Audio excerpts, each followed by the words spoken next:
Seigneur, sauve-moi de cette abomination! Au nom de Jésus-Christ, je t'ordonne de quitter cette maison. Pasteur, c'est toi qui veux me chasser?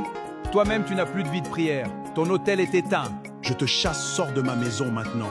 Vraiment, tu ne te rends pas compte que ta parole n'a pas de puissance. Avoir une Bible et la brochure de Branham ne fait pas de toi un chrétien. J'ordonne le feu du vin sur toi au nom de Jésus-Christ. Toi, tu n'as rien. Car je regarde ton homme intérieur, tu es vide. Tu n'as pas le feu divin en toi.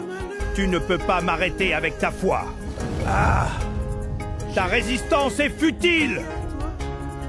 Je ne tomberai pas. Tu es léger, c'est parce que tu n'as pas Christ en toi. Non! Tu vois, tu tombes.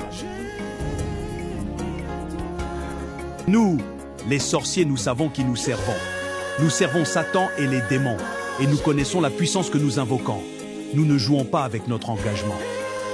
Mais vous, les soi-disant chrétiens, vous êtes devenus des aventuriers spirituels. Vous prononcez le nom de Dieu à tout moment. Pourtant, ce Dieu ne vit même pas dans votre cœur. Vous avez transformé la religion en simple morale. Vous pensez que la religion consiste seulement à bien parler, à bien s'habiller? La religion n'est pas une moralité, mais c'est une spiritualité. Tu es incapable de te réveiller au milieu de la nuit pour prier.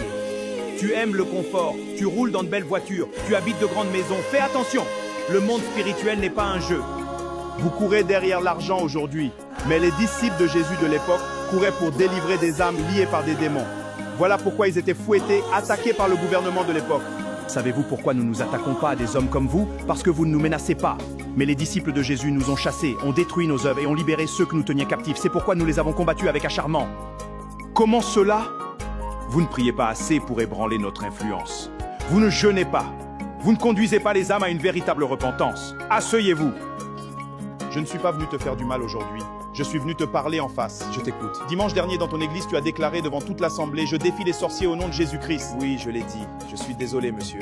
Alors je suis le président de sorciers dans le quartier où tu viens d'implanter ton église. Beaucoup d'entre vous sont pressés de commencer des églises, de devenir pasteurs et de diriger des assemblées. Mais vous n'êtes pas préparés spirituellement.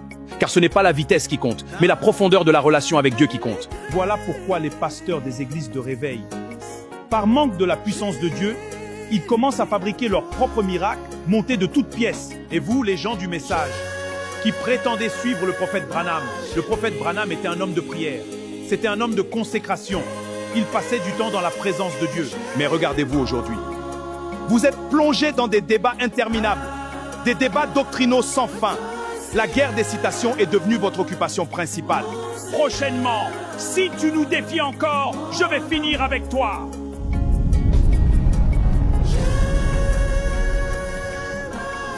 Ce film s'inspire d'Actes 19, 13, 16, où les fils de Séva essayèrent de chasser les démons en invoquant le nom de Jésus que Paul prêchait. Nous avons réalisé ce film pour réveiller les chrétiens qui se sont assoupis spirituellement, ainsi que ceux qui pensent que le diable n'existe pas. Ne vous y trompez pas, Satan est bien réel et il est à l'origine de nombreuses souffrances. Notre objectif n'est pas de susciter la peur, mais d'encourager chacun à revenir à la vigilance, à la prière et à une relation sincère avec Dieu. Car si l'ennemi est réel, la victoire en Jésus-Christ l'est encore davantage.